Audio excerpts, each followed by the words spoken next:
You're watching Q News, and here are the top stories for this hour. Omani Foreign Minister Badr al-Busaidi has announced that Rome will host the fifth round of indirect talks between the US and Iran this Friday. He said the talks aim to bridge gaps on unresolved issues, especially Iran's nuclear program. That comes as the previous round in Oman introduced new constructive ideas. Oman continues to play a key mediating role in advancing regional security and diplomatic progress.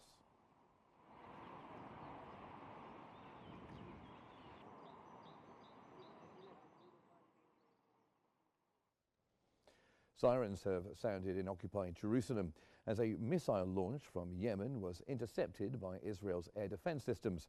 The launch comes despite a series of Israeli strikes on Yemen, including recent attacks on Red Sea ports and Sanaa's main airport earlier this month.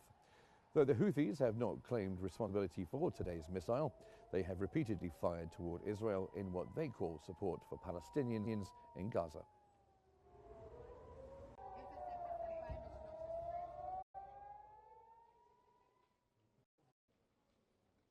Two staff members from the Israeli embassy were fatally shot outside the Capitol Jewish Museum in Washington, D.C.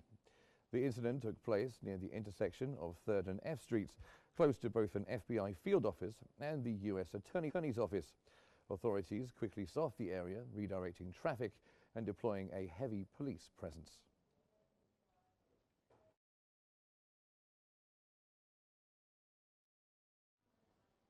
U.S. President Donald Trump has strongly condemned the deadly shooting near the Capitol Jewish Museum in Washington. In a post on Truth Social, President Trump described the incident as a horrific act of anti-Semitism that must end immediately. He offered his condolences to the families of the victims, adding that hatred and extremism have no place in the United States.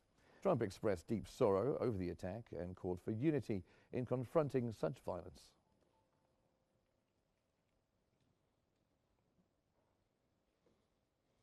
Israeli Prime Minister Benjamin Netanyahu has announced plans to enhance security measures at Israeli embassies around the world.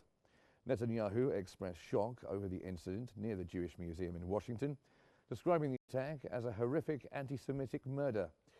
He stressed the urgent need to strengthen protection for Israeli diplomatic missions globally amid rising concerns over anti-Semitism.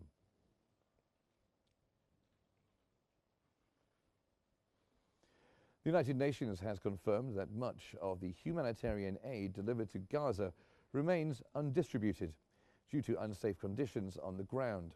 UN spokesperson Stefan Dujarric stated that Israeli authorities have allowed UN teams access to retrieve supplies that entered Gaza earlier this week. Dujarric also addressed reports of new Israeli aid mechanisms, which Jerusalem officials say could become operational by the end of the month.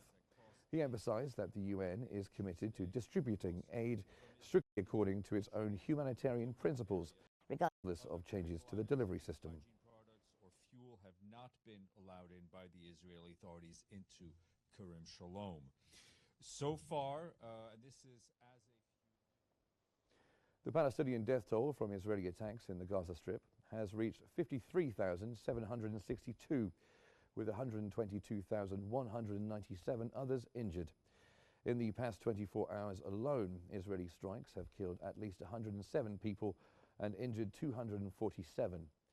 Many victims are still trapped under the rubble and on the roads as rescuers are unable to reach them. Since the resumption of Israel's military offensive on March 18th this year, at least 3,509 Palestinians have been killed and 9,909 others have been injured.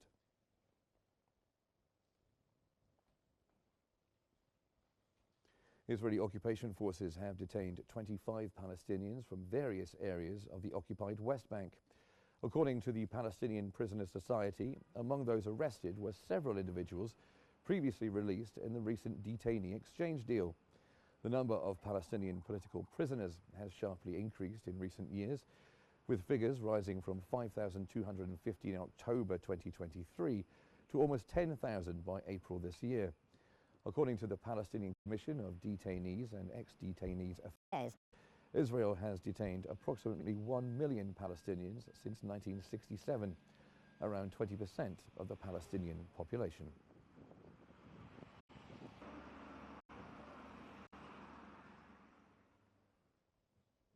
The Kremlin has confirmed that work is ongoing on a major prisoner exchange with Ukraine, involving 1,000 captives from each side.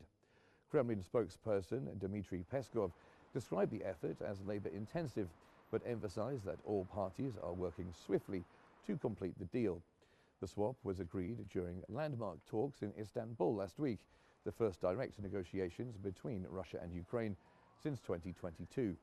Peskov said both sides are eager to carry out the exchange as soon as possible.